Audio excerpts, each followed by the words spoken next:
누가복음 17장 1절부터 10절까지의 말씀, 저와 여러분이 한 절씩 교독합니다. 예수께서 제자들에게 이르시되 실족하게 하는 것이 없을 수는 없으나 그렇게 하게 하는 자에게는 화로다. 그가 이 작은 자 중에 하나를 실족하게 할진대 차라리 연자 맷돌이 그 목에 매어 바다에 던져지는 것이 나으리라. 너희는 스스로 조심하라. 만일 네 형제가 죄를 범하거든 경고하고 회개하거든 용서하라. 만일 하루에 7번이라도 내게 죄를 짓고 7번 내게 돌아와 내가 회개하노라 하거든 너는 용서하라 하시더라. 사도들이 주께 여짜오되 우리에게 믿음을 도와소서 하니 주께서 이르시되 너희에게 겨자씨 하나일 만한 믿음이 있었더라면 이 뽕나무더러 뿌리가 뽑혀 바다에 심기어라 하였을 것이요 그것이 너희에게 순종하였으리라. 너희 중 누구에게 밭을 갈거나 양을 치거나 하는 종이 있어 밭에서 돌아오면 그더러 곧 와 앉아서 먹으라 말할 자가 있느냐? 도리어 그더러 내 먹을 것을 준비하고 띠를 띠고 내가 먹고 마시는 동안에 수종 들고 너는 그 후에 먹고 마시라 하지 않겠느냐? 명한 대로 하였다고 종에게 감사하겠느냐? 이와 같이 너희도 명령 받은 것을 다 행한 후에 이르기를 우리는 무익한 종이라 우리가 하여야 할 일 다 할 뿐이라 할지니라. 아멘. 사실 오늘 17장 1절부터 10절까지의 말씀은 공동체 안에서 우리가 어떻게 특별히 잘못을 범할 때 살아야 하느냐, 어떻게 대처해야 되느냐라고 하는 것을 말씀하고 있습니다. 주님께서 공동체를 세우시고 지금은 제자들이 공동체지만 앞으로 주님께서 십자가 지시고 부활하신 다음에 교회를 세우시잖아요. 그런데 교회에서 어떤 일이 자주 벌어질 건가를 이미 아셨습니다. 어떤 일이 벌어질 거냐? 거기 나와 있는 그대로 실족하게 하는 일이 많이 있을 것이다. 그 뜻입니다. 공동체 생활하다 보면 실족시키는 일이 있고 또 실족하는 일이 있습니다. 그러니까 내가 가해자가 되기도 하고 내가 피해자가 되기도 합니다. 주님도 말씀하셨습니다. 그렇게 하는 것이 없을 수는 없다. 이 말은 우리가 다 약하기 때문에 생긴다는 뜻입니다. 그렇잖아요. 나는 의도하지 않아 툭 내뱉은 말이 상대방을 넘어지게 할 수도 있거든요. 상처받게 할 수 있습니다. 물론 우리는 조심해야죠. 그리고 내 말투가 어떻다는 것을 의식할 필요가 있습니다. 그거 의식하지 않고 고치지도 않으면서 나는 그런 의도로 안 했어. 그리고는 아무 책임을 안 지는 것은 그건 그리스도인의 삶이 아닙니다. 내 의도는 어떻든지 간에 내가 남에게 상처를 주었을 때에는 사과하거나 용서를 구하는 게 그리스도인의 일입니다. 왜냐하면 교회 공동체는 덕을 세우라고 말씀하셨기 때문입니다. 그러니까 덕을 세우지 못한 어떤 내 행동이나 말투가 있다면 주님의 명령이 어긋난 거잖아요.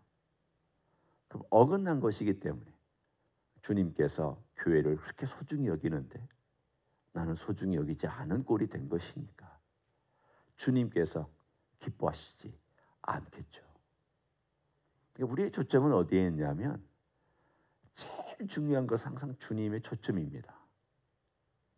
주님이 그렇게 소중히 여기셨다면 나도 소중히 여겨야 되고 주님이 그렇게 귀하게 대우를 하셨다면 나도 귀하게 대우를 해야 되고 주님께서 경계를 하셨다면 나도 경계를 해야 되고 주님께서 잘못을 경고하셨다면 나도 신중하게 그 경고를 받아들이는 것이 우리의 삶의 자세입니다.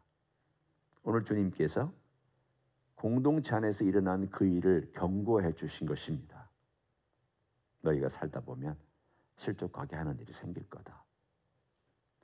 그런 일이 있는 것은 좋지 않다. 거기도 그렇게 말씀하시지 않았습니까? 그렇게 하는 자에게는 화로다. 화로다.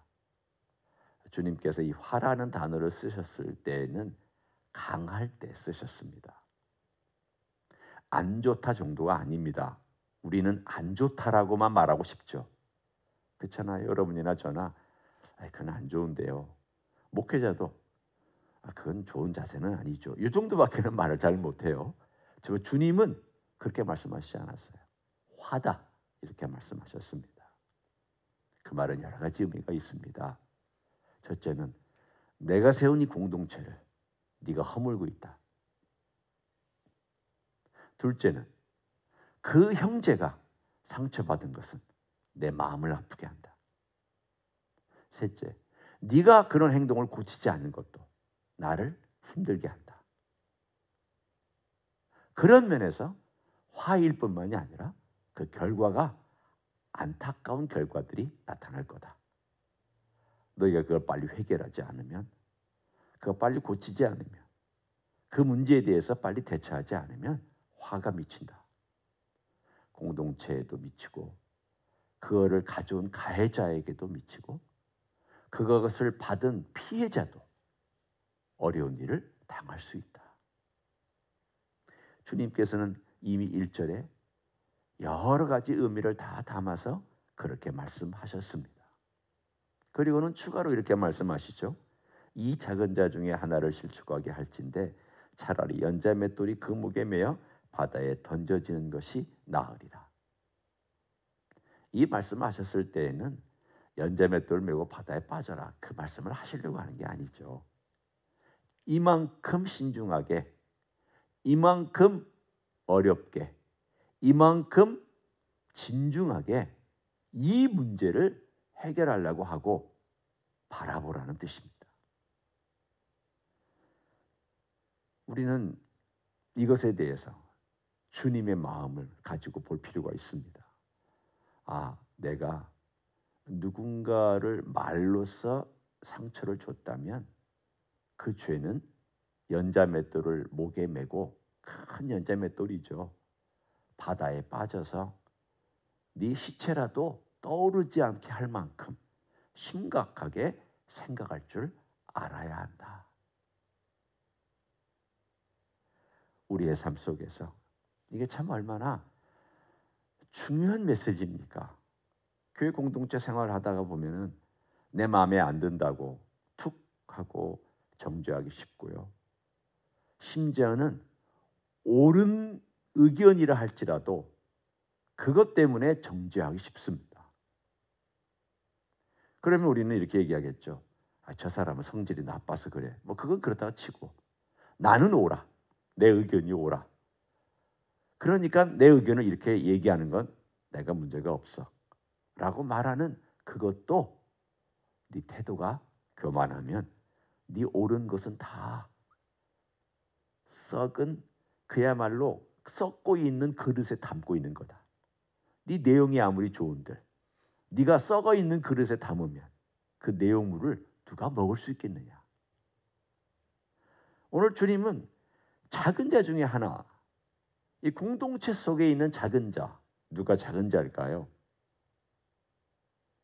마음이 약한 사람이 작은 자일 수 있죠. 또 우리 공동체 속에 어린아이도 작은 자일 수 있고요. 또 교회를 찾아온 지 얼마 안 된 사람도 작은 자일 수 있고요. 또는 아직 신앙생활이 연조가 짧은 사람도 작은 자일 수 있고요. 혹은 병들어서 지금 시름시름 앓고 있는 사람도 작은 자일 수 있습니다. 그러니까 지금 이 작은 자 그러면은 예수님의 공동체라는 것이 12제자니까 이 12명 내지는 그 주변에 있는 사람들의 그 공동체 속에서 이 작은 자, 누가 작은 자일까? 아마 서로 이렇게 돌아왔을 것 같지 않습니까? 서로가 작은 자가 될 수도 있는 것이죠. 그 작은 자 중에 하나를 실족하게 하지 마라. 굉장히 심각한 어조로 말씀하셨습니다. 그리고 와서 3절에 그래서 너희는 스스로 조심하라. 스스로 조심하라. 우리가 어른 앞에 갈 때 조심하시죠. 그렇죠? 그리고 만일 우리가 지위가 높은 대통령 같은 사람 만나러 갈 때 행동 조심합니다. 하나님 앞에 갈 때도 어떨까요? 저도 그래야 될 것 같은 생각이 들어요. 물론 우리 하나님 아버지는 받아주시는 아버지이시기도 하시죠. 그러나 받아주신다고 우리가 하나님을 함부로 대할 수는 없어요. 예수님께도 마찬가지입니다. 예수님은 우리의 목자이시기 때문에 우리 형편과 처지를 너무 잘 아시고 우리를 돌봐주셔서 언제든지 올 수 있습니다. 그러나 내가 주님 목자 되셨다고 함부로 행할 수는 없어요. 그러니까 내가 주님 앞에서 스스로 조심한다는 것은 굉장히 많은 것들을 담고 있습니다. 내가 주님 앞에 살아가고 있고 이 공동체는 주님의 몸이다. 그리고 주님은 이 교회의 머리가 되신다. 공동체의 머리가 되신다. 그리고 주님께서 이 모든 걸 다 보고 계시고 알고 계시고 판단하고 계시고 언젠가는 심판하실 것이다. 그렇다면 내가 했던 모든 것들도 주님은 다 알고 계시고 판단하시고 언젠가 그것 때문에 너 그렇게 안 고치면 화가 있을 거다. 너 빨리 고쳐야 된다. 너 이것 때문에 너도 힘들고 너 주변의 사람도 힘들고 공동체도 힘들 수 있다. 그러니 빨리 고치도록 해라. 주님께서 스스로 조심하라 라고 말씀하셨습니다. 그리고 나서 오늘 우리에게 있는 중요한 메시지를 전해주셨습니다. 만일 내 형제가 죄를 범하거든 경고하고 회개하거든 용서해라. 경고할 때에도 우리가 함부로 경고해서는 안 되고요. 겸손한 마음으로 경고할 필요가 있습니다. 그러나 오늘 더 중요한 주제는 용서하라는 것입니다. 여기에는 많은 것들이 있습니다. 누군가가 넘어지게 하는 일이 생기고 또 상처를 주고받는 일이 생겼을 때 서로 용서할 줄 알아야 되고 또 그 용서는 공동체를 풍요롭게 만드는 자양분이 됩니다. 왜냐하면 주님께서 이 교회를 세우셨을 때에는 핏값으로 세우셨습니다. 그 핏값에는 우리 죄를 용서해 주신 핏값이 있습니다. 내가 어떻게 해서 이 교회 안에 들어오게 되었느냐? 예수님이 내 죄를 용서해 주셨으니까 들어왔죠.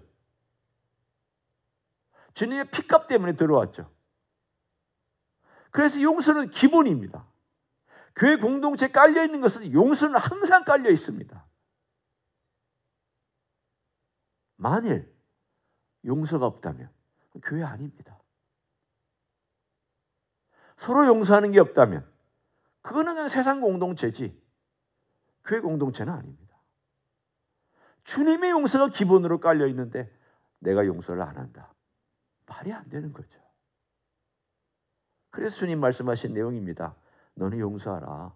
어느 정도까지 용서하느냐? 하루 7번이라도 내게 죄를 짓고 7번 내게 돌아와 내가 회개하노라 하거든 너는 용서해라. 속으로 저 사람 참 습관적으로 그러네 라고 할지라도 용서해라.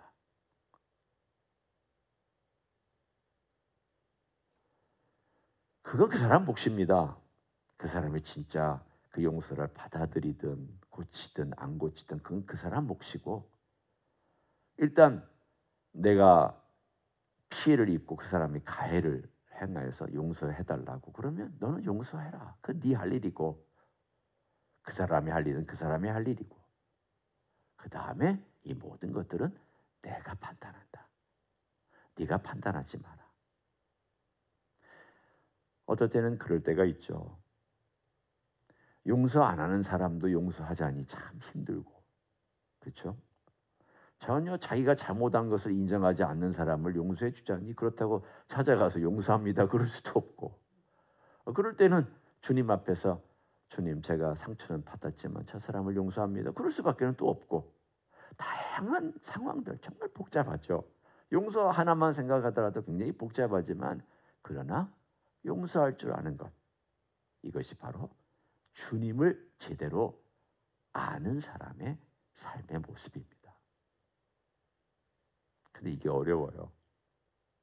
그래서 제자들이 5절에 보면 이렇게 여쭙죠. 우리에게 믿음을 더하소서.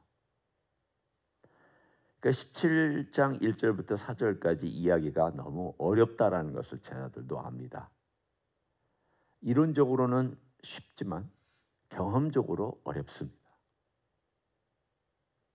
머리로는 다 이해가 되지만 현실에 들어와 보면 이 복잡하게 얽힌 인간관계와 감정과 그런 역학관계 때문에 쉽게 용서가 안 됩니다.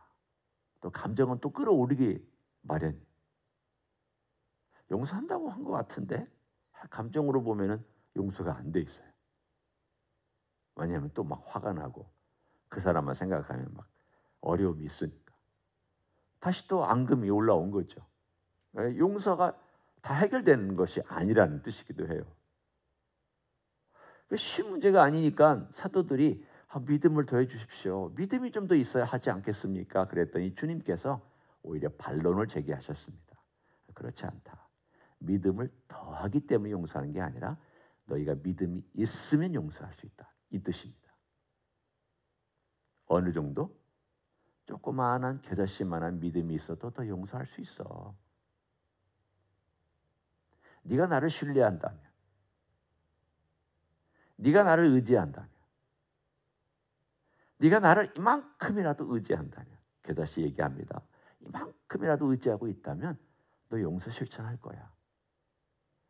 바꿔 얘기하면 용서를 실천하지 못하는 것은 겨자씨만한 믿음도 없다는 뜻입니다. 다시 처음으로 돌아간다면 이 공동체는 용서의 공동체입니다. 주님께서 용서 위에 이 교회를 세우신 거나 마찬가지입니다. 그러면 이 용서에 세워진 공동체 속에서 우리가 서로 용서를 훈련하고 실천하는 것은 예수님을 믿고 있는 사람으로서는 당연하다는 뜻입니다. 당연한 거다. 큰 일이 아니다. 주님 그렇게 말씀하셨잖아요. 맨 마지막에 10절에 보면 이와 같이 너희도 명령 받은 것을 다 행한 후에 이르기를 우리는 무익한 종이라 우리가 하여야 할 일을 한 것뿐이라 할지니라. 내가 용서했다고 주님 제가 대단한 일 했습니다. 그렇게 말하지 말라는 거예요. 말할 수도 없고 주님 제가 당연히 할 일 한 것뿐입니다. 원래 이렇게 했어야 되는데 제가 못했습니다. 주님 겨자씨만한 믿음이 있다면 우리 주님 그렇게 사랑하고 주님이 저를 사랑한 것은 태산만큼 저를 사랑해 주시고 나는 주님에 대한 믿음이 겨자씨만한 정도밖에는 없다 할지라도 있다면 진짜 이 믿음이 있다면 나는 용서할 수 있었을 텐데 내가 이런 믿음도 없어서 용서를 못했나 봅니다. 주님 불쌍히 여겨주십시오. 그리고 용서를 했더니 주님께서 잘했다. 칭찬할 수도 있지만 나는 뭐라고 대답해야 되냐? 주님 할 일을 한 것뿐입니다. 라고 대답을 해야 한다는 뜻입니다. 오늘의 가장 큰 주제는 용서하라입니다. 용서하라. 그리고 이것을 실천하라. 내가 너희 용서했듯이 이미 용서하고 너를 내 형제로 받아주고 내 식구로 받아줬듯이 너도 용서해라. 용서를 꾸준히 실천해라. 끝까지 용서하는 것을 실천해라. 그래야 그 공동체가 산다. 우리 주님은 공동체를 사랑하시기 때문에 이 말씀하시는 거예요. 경고하시는 거예요. 경계하시면서 공동체를 바로 세워주기 위하여 우리에게 주신 말씀인 줄 알고 우리가 이것을 실천하며 살기를 우리 주 예수 그리스도의 이름으로 간절히 축원합니다. 기도하겠습니다. 하나님, 우리 교회를 주님의 보혈 위에 세워주시고 용서의 은혜 위에 세워주신 것을 감사드립니다. 주님은 우리를 용서하셔서 하나님 백성 만들어 주셨습니다. 우리가 또한 하나님 백성이 되고 주님을 믿고 사랑하고 있다면, 겨자씨 만한 믿음이라도 있다면 우리는 또한 용서하며 용납하며 사랑할 수 있는 줄 믿습니다. 그런 삶을 살아갈 수 있도록 축복하여 주시옵소서. 이제는 우리 구주 예수 그리스도의 은혜와 하나님 아버지의 극진하신 사랑과 성령 하나님 교통하심의 역사가 오늘도 우리 주님께서 우리를 사랑하시고 용서해 주신 그 용서와 사랑을 근거로 우리도 용서할 줄 알고 사랑할 줄 알고 베풀 줄 아는 삶을 살아가기를 소원하는 이 자리에 참여한 모든 종들 위에와 주임지 히스교회 위에와 이민교회들과 한국교회들과 선교사님들 위에 이제로부터 영원히 함께 하실지어다.